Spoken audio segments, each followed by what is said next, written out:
waiting. Ganito lang ang buhay pag-avail. So, chillax lang.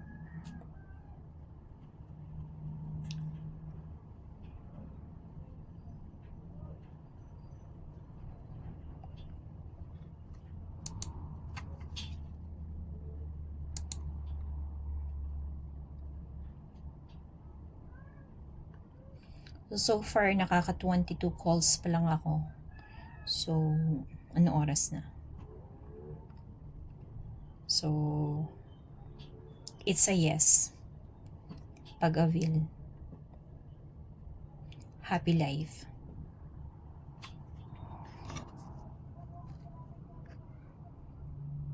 So, sa mga gustong magtrabaho sa BPO dyan, so, hayahayang buhay pag-avail.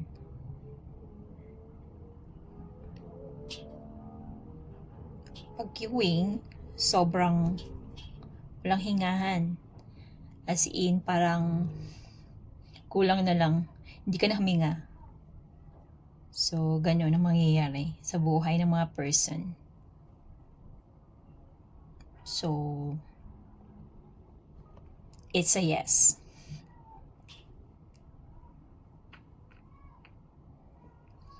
So, sa mga nakaka-relate dyan, so alam na nila yung mga ganitong galawan. So, sa mga gustong mag-apply dyan sa BPO, so, kailangan talkative ka. Pag nonchalant ka, naku, ang mangyayari is very, transactional lang. Wala nang mga rapport. Eh, may mga customers na sobrang daldal. Yung tipong lahat na lang kinuwento. Pati kapitbahay. So, ganun ang buhay.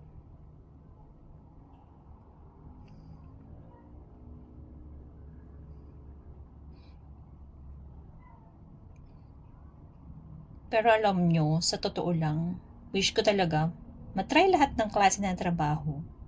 Whether mabigat or magaan. Dream na dream ko yun. Gusto lahat may experience. Ganun. Ganun ako. So, wait lang tayo. Wala pang customer.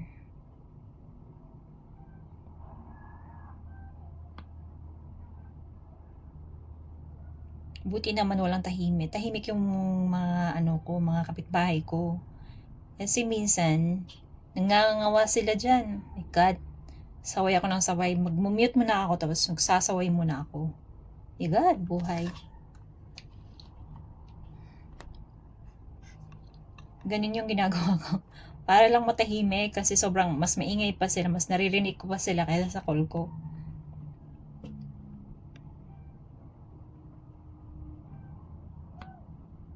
Kung pwede nga lang magtago na lang sa ilalim ng kumot.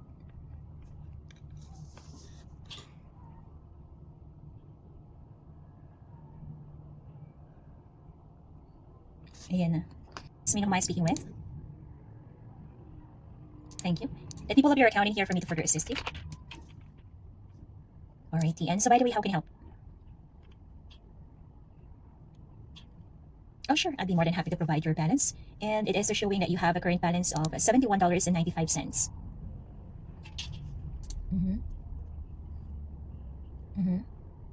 I see. We're in, as per checking in here, the additional charge that was added to your bill is actually for the late fee. There is a $29 late fee on your account and an interest charge of $2.09 because it is showing that you were expected to be making your payment on the 17th of January. However, you just made your payment yesterday for $35.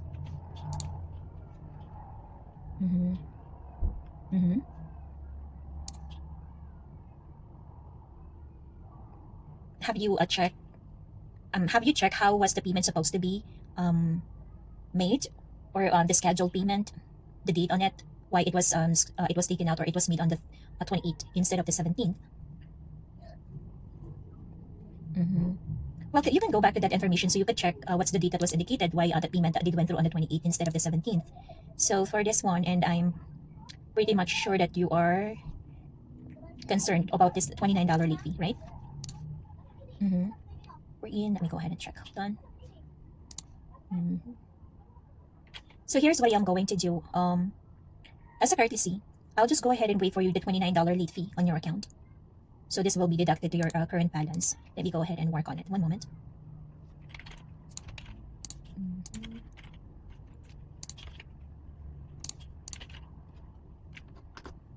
Ayan na nga, ayaw na nga mag-adjust sa end ko. God.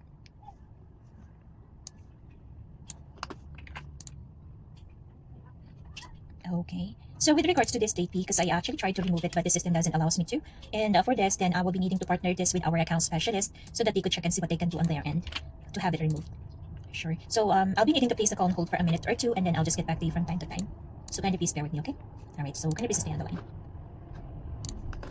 So ayun na nga, hindi na nga nag-work sa end ko. Removal noon. So ito na nga. Kasi naman.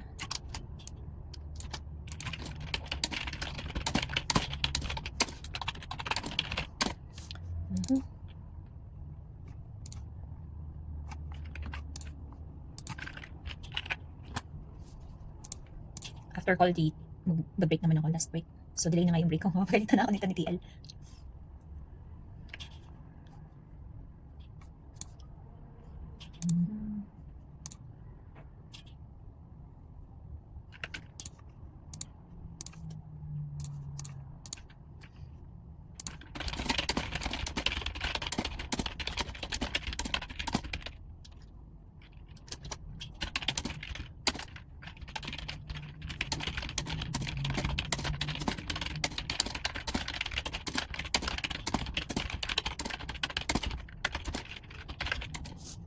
Balikan natin. Hello, I do apologize if it takes time. I'm still waiting for the response of our account specialist. So kindly please bear with me. Okay, thank you.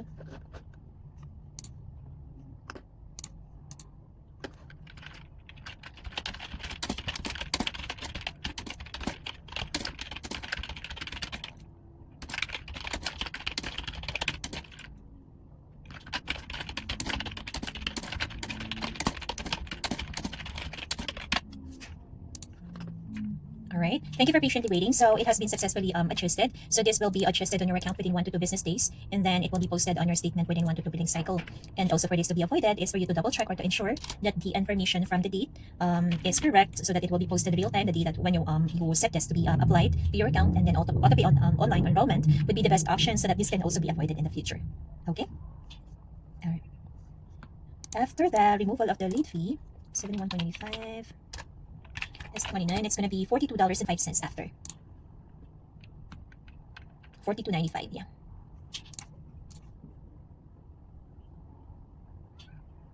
Yeah, you made a payment of 35. So your purchase is actually 33.23.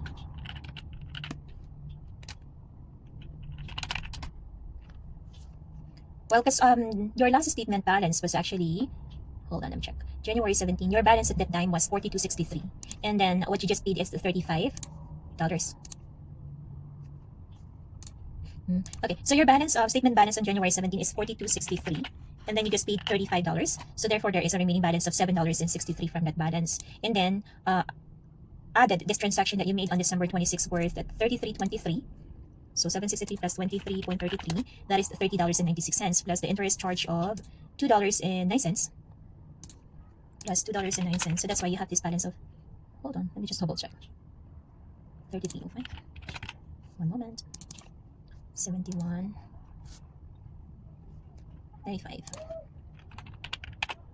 plus 29.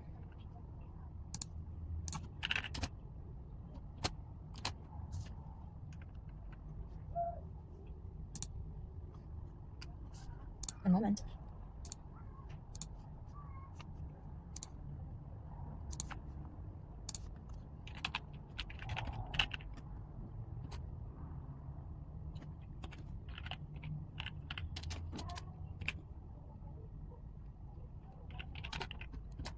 Okay, so what happens in here, the balance is actually from the $7.63 that was remaining from your statement balance, the $2.09 interest charge, and the purchase of 33.23 made on December 26. So your remaining balance is 42.95.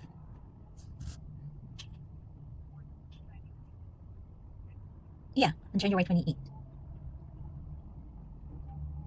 $35.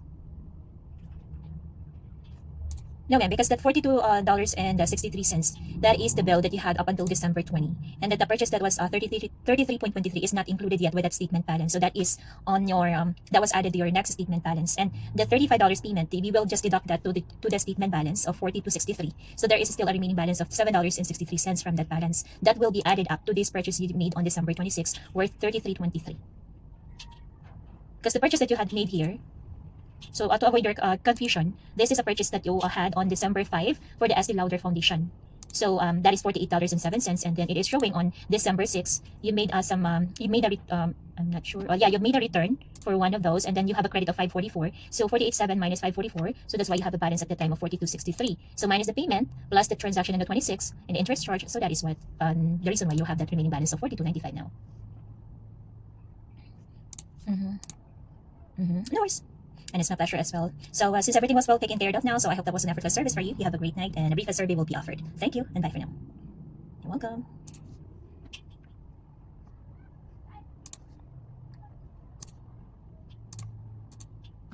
Ayun na nga, narito pa siya sa kanyang statement sa mga balanse niya. So, ganun na nga ang buhay ng mga bayaning puyat. So, ayun na nga mga person. Break mo na ang inyong ina. Last break. See you later. Alright, everyone. End of shift na. Babush.